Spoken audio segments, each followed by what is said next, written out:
Let me start by saying I've seen some strange things in my life. But what happened after I moved in with my friend Rick, that changed everything. We'd been together for a year, and everything was going well. Until we moved into this old house near Colorado Springs. That's when things started getting unsettling. Now, before I lose you, let me be clear. I'm not the kind of guy who jumps at shadows or thinks every creaky floorboard means the house is haunted. But something happened in that house that I still can't explain. And it all started with one simple thing: Rick's smile.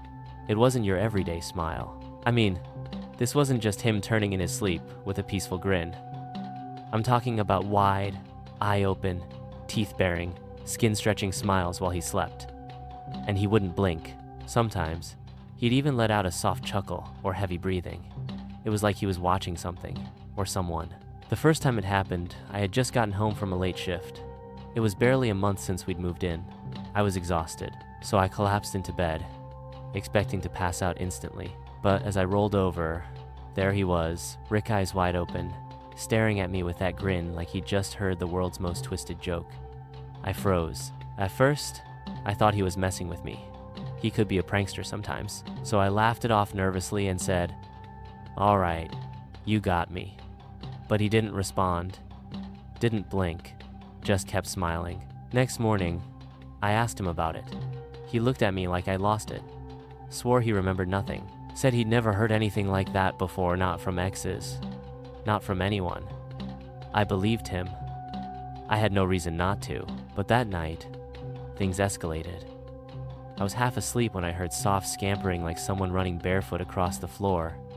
I opened my eyes and saw it again, that same wide grin, those eyes glowing in the darkness, just watching me. I didn't sleep that night. The next day, I asked if we could sleep with pillows between us. He agreed, though something in his eyes seemed off, like he already knew why, like he'd been expecting it. But he said nothing. That night, I tried to sleep again, ignoring the lingering fear. But like clockwork, I was woken by the same sound, scampering, whispering. I wasn't sure. I turned my head and caught what looked like a shadow moving across the room. But I told myself it was just sleep paralysis, or some half-dream. Still, I couldn't ignore what came next. Rick, peeking over the pillow wall, staring, grinning, not moving. I begged him to wake up, even slapped his shoulder. Nothing, just that unblinking, grotesque smile. I pulled the covers over my face and whispered prayers. Now, I'm not a religious guy, but in that moment, I was ready to believe in anything. The next night, I took action. I propped my phone up against the nightstand drawer, pointed it toward the bed, and hit record. I needed proof. If this was sleepwalking, or some parasomnia, a doctor would need to see it. I forced myself to sleep.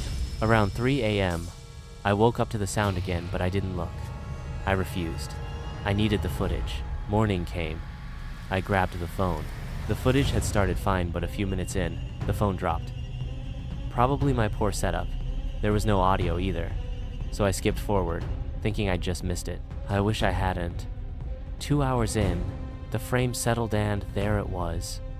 2 enormous, glistening eyes peeking just above the edge of the bed, a smile that stretched wider than I thought possible. My own face, staring into the camera. Then my hand came into view and waved. I dropped the phone across the room and nearly screamed. I didn't tell Rick what I saw. I couldn't. But he looked at me and said, "I know." Just that. I know. He said he didn't want to scare me, that he thought I'd leave. I didn't know what to say. It gets worse. I work as a 911 operator. It's not glamorous, but I take pride in helping people. Most calls are mundane, noise complaints, car accidents. But a few years ago, I took a call I'll never forget. It was around 11 p.m. My shift was almost over. Then the line rang. I answered with the usual, 911, what's your emergency? A small voice whispered, I think someone's in my house. It was a child. My heart dropped. What's your name, sweetheart? I asked, keeping my voice calm. Elizabeth, she replied, almost too quietly to hear. I asked where her parents were. They're not home, she said. I was furious. Who leaves a kid alone at night? Then she said something that chilled me. I think they're looking for me. She whispered, I'm in the closet now. I told her to stay quiet and keep hidden. Got her address. Sent officers immediately. It was close to the station. Then I asked if she could hear anything. She paused, then held the phone away. All I could hear was whispering. Multiple voices. 3? 4? Elizabeth whispered again. He's coming. Help. Stay silent. They're almost there, I told her. Then, a scream. A door creaking. The line went dead. The police found only her phone. Elizabeth and her family vanished. No trace. That night haunts me.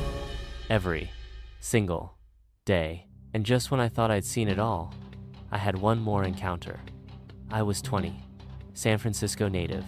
Never good at talking to people. One night, my best friend Molly and I were watching a movie. Bored. I remembered I had an old dating app installed. Just for laughs, I checked it. A message from a guy named Mr. Jokerone 1000, 514. His profile pic, tall, fit, charming smile. We chatted for a while, normal stuff. Then he said something that froze my blood. Pink suits you. I was wearing pink. I never told him. Never posted it. How did he know? Then came another message. Who's the girl on your couch? I panicked. Closed the curtains. Locked the doors. I messaged him, trying to scare him off. No reply. Nothing. We fell asleep, thinking it was over. Next day, we went for breakfast. As I waited in the car, I noticed a black Mercedes parked nearby. I'd never seen it before. Molly returned, and I forgot about it. But on the way to the diner, I saw the same car, following us. At the diner, the waiter brought our check and said someone had already paid. They left a note. Meet me at Golden Gate Park, noon, alone. Then another message. Come alone, or your friend pays. We called the cops, set up a sting. At noon, I got the final message. You didn't listen, now pay the price. I ran to the officers, but it was too late. Molly had been attacked. A stone through the window knocked her out. She survived, but Mr. Jokerone 1000, 514, he vanished.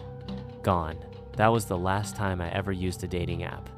And every time I close my eyes, I see Rick's smile, Elizabeth's voice, that black car in the mirror.